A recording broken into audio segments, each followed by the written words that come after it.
Hey, something that really bugs me is that there are a lot of really great coaches who don't have enough clients. They don't have people to coach, even though they're great coaches. And I think one of the reasons that this happens is that if you have a coaching practice, you have to give attention to the three business functions that are a part of any business. Now, you may think, I don't want a business, I just want to do some coaching.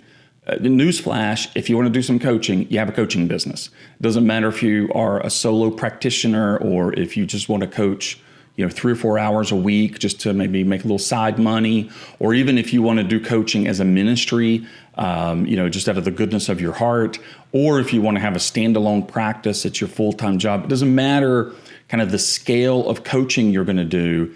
If you're going to regularly coach, you're going to have a coaching practice, and you have to give attention to all three business functions that are a part of any business. So these are a part of any business, whether it's a mom and pop store or a lemonade stand or Coca-Cola, some multinational conglomerate or something. So obviously the bigger the company, the more complex these get, the smaller, maybe the simpler they are.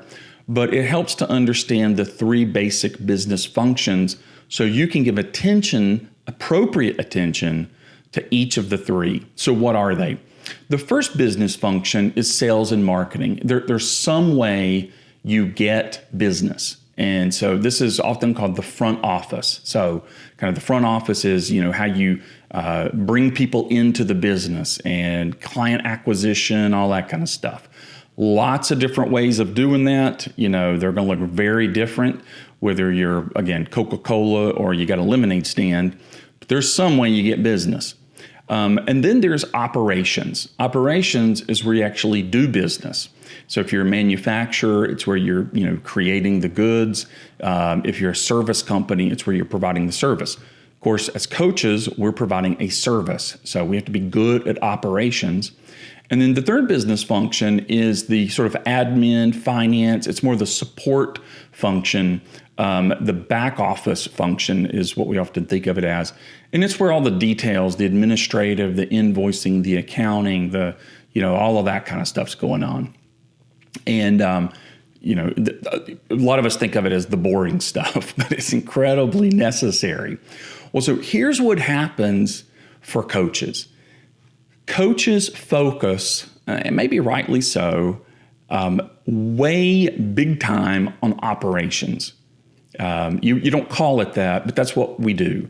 We think, man, if I were just a better coach, if I had more tools, if I had more practice, if I had more experience, if I was better, if I was just a better coach, I would have more coaching business. That's not necessarily the case. I knew plenty of coaches who are just okay. They're okay as coaches. I mean, they're good enough. They're not bad coaches. They have plenty of business because they understand the other two business functions and they give those functions enough attention.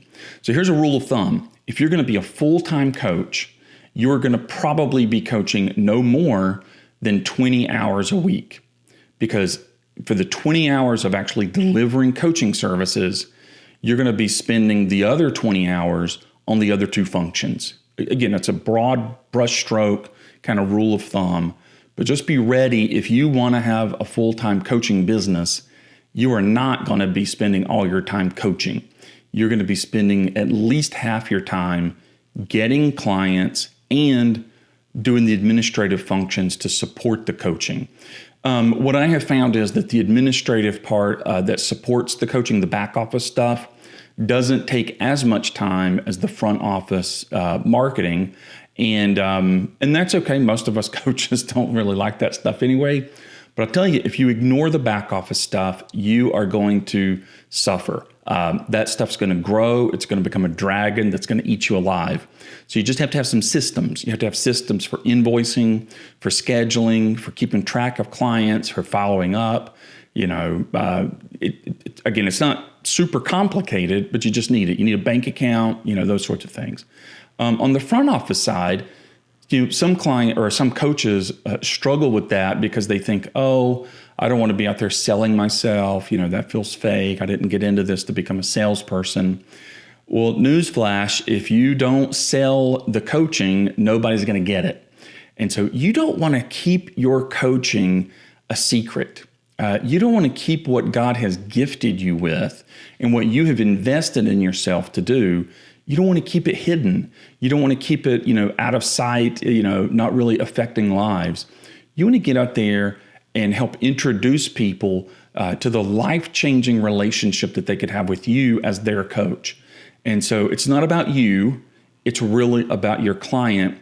So be ready to give the sales and marketing piece the attention it deserves. Again, if you're a full-time coach, it's going to take close to half your time just being out there, networking and creating relationships and bringing people into the coaching relationship. We'll do a separate video just on the sales and marketing piece. But for now, just know 3 business functions. You have to do all 3. And only about half your time is really going to be coaching. So hopefully that's not bad news for you. Hopefully it's good news that can help you have a flourishing coaching practice.